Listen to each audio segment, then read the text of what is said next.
As a mother and her toddler were in the checkout line, the woman behind the counter saw the child's choice of toy and advised that she'd probably be happier with a different doll. The toddler took one look at the cashier and uttered a simple response that left everyone speechless. Since her toddler had done so well in her potty training, South Carolina resident Brandy Benner promised the little girl she could pick out any toy she wanted.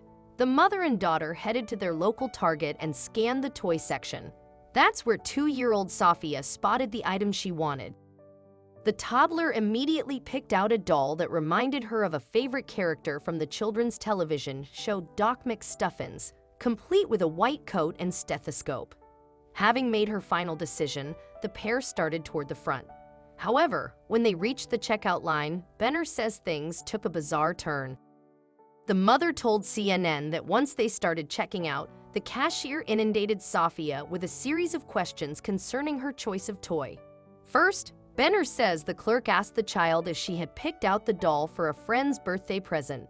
Unsure why the woman would ask such a question, Sophia stared blankly at the cashier, prompting Benner to answer that the doll was a prize for the child's progress in potty training. Still, the cashier probed. The woman gave me a puzzled look and turned to Sophia and asked, "Are you sure this is the doll you want, honey?" Sophia finally found her voice and said, "Yes, please." Brandy Benner recalled. In disbelief at the girl's answer, the clerk again questioned the child. This time, the woman attempted to convince the toddler that she would be happier with a different doll, clearly doubting that a white child would want a black baby doll. The cashier replied, "But she doesn't look like you. We have lots of other dolls that look more like you," Benner wrote, recalling the cashier's disbelief. This was the last straw. Offended by the woman's implication, Brandy Benner prepared to respond. However, before she could answer, the child replied with the perfect antidote. "Yes, she does look like me." Sophia replied, "She's a doctor like I'm a doctor, and I'm a pretty girl and she's a pretty girl. See her pretty hair and see her stethoscope."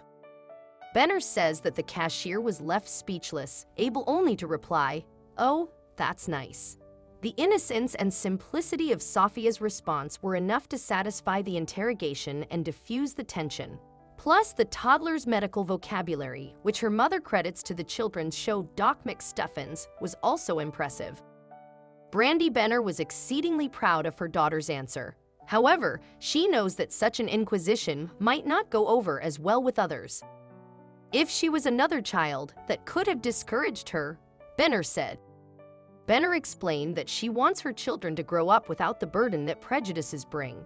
She hopes her daughter's response will inspire others to see the beauty in such impartiality that can only be expressed in the innocence of a child. "I just want to teach my kids love, and that's included in my own actions," Benner said, explaining why she doesn't engage with negative commenters. Children have no inherent biases. They merely judge by the quality of character rather than the color of one's skin. If they are taught correctly, they are much less likely to develop prejudices toward immutable characteristics later in life. As simplistic as Sophia's response was, it is nonetheless correct. She wasn't looking for aspects that set her apart but unifying qualities. Truthfully, we could all learn a lesson from 2-year-old Sophia.